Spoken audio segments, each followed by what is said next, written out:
पर्यावरणाची दिंडी, पर्यावरणाची वारी पंढरीच्या दारी या ठिकाणी येत असते। महाराष्ट्रामध्ये पर्यावरणाचं जागरण करण्याचं काम या वारीच्या माध्यमातून होतं।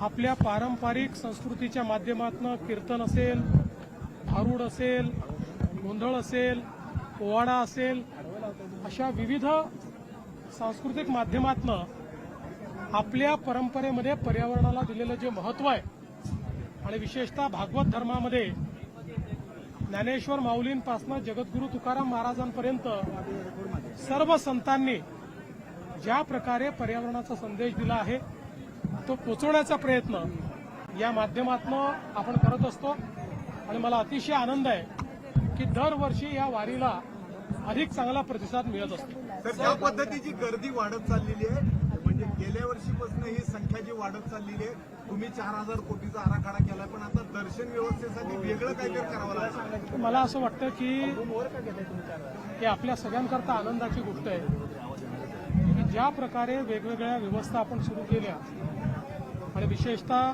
पालकमंत्री जयकुमार गोरे यांचं मी अभिनंदन करेन।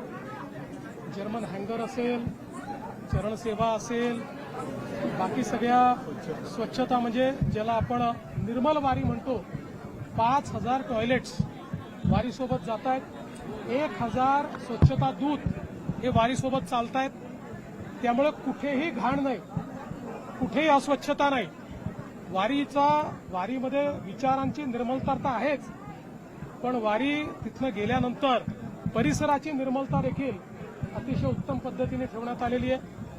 वाळवंटामध्ये आपण बघितलं असेल, कचऱ्याचं कुठे लवलेश नाही, अतिशय सुंदर त्या ठिकाणची व्यवस्था आहे। पाण्याची व्यवस्था त्या ठिकाणी निर्मल पाणी पाहायला मिळतं, त्या ठिकाणी कुठेही घाण किंवा विष्ठा आपल्याला पाहायला मिळत नाही।